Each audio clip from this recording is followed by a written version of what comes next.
ನಮಸ್ಕಾರ ಸ್ನೇಹಿತರೆ.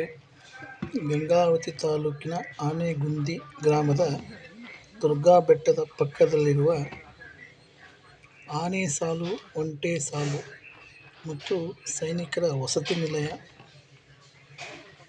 ಇರುವಂಥ ಸ್ಮಾರಕ. ಆ ಸ್ಮಾರಕದ ಮಾರ್ಗದರ್ಶನ ಕಲ್ಲು ಅದು ಯಾವುದೋ ದುಷ್ಕರ್ಮಿಗಳು ಅದನ್ನು ಬೆಳೆಸಿದ್ದಾರೆ.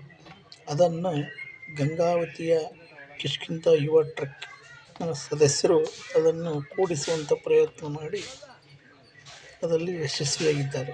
ಕಾಣಬಹುದು ನೀವು. ಆ ಕಲ್ಲನ್ನು ಮತ್ತೆ ಜೋಡಿಸಿ ಅಲ್ಲಿ ನಾಮಫಲಕದ ಒಂದು ಫಲಕ ಇದೆ, ಆ ಫಲಕವನ್ನು ಜೋಡಿಸಲಾಗಿದೆ. ಅದಕ್ಕೂ ಇನ್ನೂ ಥ್ರೆಡ್ಗಳನ್ನು ಹಾಕುವಂಥ ವ್ಯವಸ್ಥೆ ಮಾಡಬೇಕಾಗಿದೆ. ನಾವು ಒಯ್ದಿತ್ತಿಲ್ಲ, ಹಾಗಾಗಿ ಅದನ್ನು ಇಟ್ಟು ಬಂದಿದ್ದೀವಿ. ಮುಂದಿನ ದಿನಗಳಲ್ಲಿ ಅದನ್ನು ಜೋಡಿಸುವಂಥ ಕೆಲಸ ನಮ್ಮ ತಂಡದ ಸದಸ್ಯರು ಮಾಡುತ್ತಾರೆ.